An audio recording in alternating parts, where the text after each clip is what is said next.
Good morning and welcome to my channel. Today I would like to make Polish style bread. I had one lady writing me a comment if I could do a recipe with Polski chleb, Polish style bread. So this is what I'm gonna do today. I have recorded and put on my YouTube honey oatmeal, cranberry walnut, sourdough and sourdough starter. The sourdough starter is a little bit longer video because some of the ladies had a hard time getting the sourdough starter to be good enough for making good breads and gave up on it. And I do not want any of the ladies to give up, or gentlemen. I had a hard time myself in the beginning. It took me a couple months to do it. And now, ever since I moved to Florida about 4 years ago, that's how old my starters are, 4 years, and I have no issues with it. So once you get it, you just feel it. You will see it with your eyes, and when you mix the flour and water, you just know the consistency and it will come natural, but it will take some time. So I apologize if my sourdough is a little bit longer video, but I really wanted to be as detailed as possible and give as much information as possible for anybody who tries it to be successful. So today, the Polish style bread, what I need is bread flour mixed with some rye flour. Of course, some water and yeast. And what I like to do with all of the breads I bake is use a sourdough starter. Even the ones that have just a regular dry yeast in them, I would still put about 3 tablespoons of my sourdough starter. What I notice is that if I only use the dry yeast, bread is more crumbly. It is not so easy to slice that bread. If I wanted to freeze it and then unfreeze it, it is much better. It freezes better and it slices better. If you don't have the sourdough starter, no worries, you can just use this. It's an optional thing. I know that not everybody has a sourdough starter, but for those of you who do, use it. It's a natural yeast for you with a good bacteria, the healthiest one, use it. When you make buns, dinner buns, English muffins, when you sometimes have to discard some of the sourdough starter, don't discard it and throw it in the garbage. Put in any baking breads, rolls, English muffins you have. Thank you for watching and welcome again. So for that Polish style bread, I need about 300 grams of bread flour, and I'm using King Arthur's bread flour, and 150 grams of rye flour. I have mąka chlebowa, so it's the Polish style, but if you don't have it, rye flour is fine. 2 teaspoons of salt, 1 teaspoon of sugar, about 300 milliliters of warm water, so you can dissolve your yeast in it. And I will also use my sourdough starter to put it in. 300 grams of the bread flour is about 10.6 ounces. And then 150 grams of that rye flour is 5.3 ounces. So first thing I do is get my water to about 110. I have 111 degrees Fahrenheit right now, with 1 teaspoon of sugar in it, and dissolve my yeast. So the package is about 7 grams, standard size. So now this will take a few minutes to dissolve and for the yeast to get active. I can put 2 teaspoons of salt into my flour here. My yeast, dry yeast with water, I'll just put it in, and my sourdough starter. And you can see how bubbly it is. Beautiful. So I would put about 3 tablespoons in it. 1, 2 and 3. And again, if you don't have it, it's okay. You can just use the dry yeast. Because I bake so much, I always have it. I actually have 4 jars of it. 2 jars in the refrigerator and 2 jars on my kitchen counter. Mix it all up. So let me just cover this up and get it out of the way.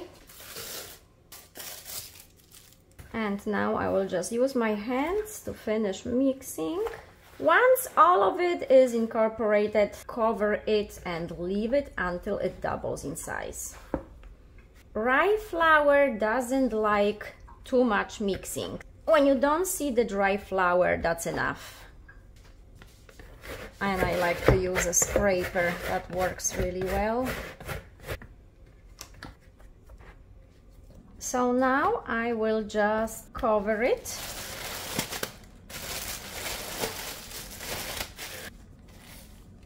And leave it for about 45 minutes, maybe longer. It all depends how warm it is in your house. I will check in 45 minutes to see if it doubled in size. There's a couple things that I would like to talk about. I usually save any of the leftover bread I have, especially the sourdough, for breadcrumbs. I cut it into small cubes, dry them. It takes about 4 or 5 days, and then put it in a blender, and I have my own breadcrumbs, much healthier than the ones in the store. When you look at the ingredients label in the bag, it's usually 15-20 ingredients when you really need 4 in your bread. So I do prefer to make my own breadcrumbs. I was asked to make a bread from a flour that I don't know that much, and it was a cheaper flour. So I did that, and I had a new oven. That oven was not great. It burned so many of my bread loaves. Unfortunately, I had to toss them out. But I thought, well, maybe I can just cut the burnt part out and dry the pieces that are still okay for the breadcrumbs. 4 days later, I went to check if those cubes that I cut from that bread are ready to be put in a blender, and they were green. There were mold all over it. It never happens when I do my own sourdough, and it never happens when I use my flour. There's 2 things. If you want natural preservative for the bread you make, you can add 1 tablespoon of vinegar. Vinegar is a natural mold killer. I have done it with it and without it, and I don't taste it at all. Also, way of making your sourdough just a little bit more elastic, you can add 1 tablespoon of olive oil. Now try to experiment and see what you like. You won't damage the bread anyway. The amount of vinegar and the olive oil is so little that it's not going to be standing up so much to change the taste of it. Slight difference, but it's more about the density. So again, just a couple tips. Thank you again. It has been an hour for me, so now it's time to check if my dough doubled in size. And I cannot stress enough how important the temperature in your house is. I live in Florida, but right now it's winter season and it's colder outside, so it takes a little bit longer. When it's sunny outside, I can take this out in the sun and it will take about half an hour to be ready. I cannot give you exact time to wait until it rises. You have to watch it with your eyes. If it doubles in size, that means it's ready. What I need is a little bit of flour, my scraper to scrape it all out.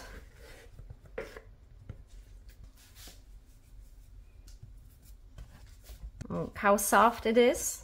Like really nice and soft. So I just need to kind of fold it a few times and shape it. Some people prefer to have a round shaped bread, and some people prefer to be more skinny, so later when you slice it, your bread slices are smaller. So it's really up to you how you want to shape it. And here is the dish I'm going to use. I need to put some flour on that baking paper. And once I shape my dough, put it on top and into my dish. Now I will wait for my second rice. And when it doubles in size, then I can put it in and bake it. So again, a little bit of of flour on top. Cover again.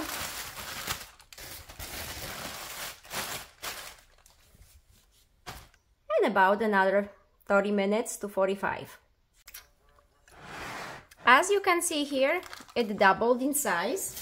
I preheated my oven to 410 because I will put my bread in Dutch oven. If you don't have a Dutch oven, you can leave it in a dish like this, open, but put your temperature to about 375, 380. You don't want the top to get burned without the cover. In Dutch oven, the temperature is steady, even, your bread bakes evenly. If you don't have it and you're using just a regular bread dish, then ceramic, porcelain, whatever you have, and you bake it uncovered, then lower the temperature a little bit. And my Dutch oven is preheated. I put it in the oven for about 10-15 minutes, and now I can put my bread in and let it bake for about 40 minutes. It's been 40 minutes, so I took my bread out, and the best way for it to cool off is on a cookie sheet. So there is some kind of a rack underneath the bread, and it will take about 20 minutes, maybe half an hour. I cannot cut it right now, but as soon as it is cooled off, I will, to show you how it looks like on the inside. Thank you. And here it is, Polish style bread. Crunchy on the outside, soft on the inside, still hot. You can see the steam coming out, but I just wanted to see how it looks like. Thank you again.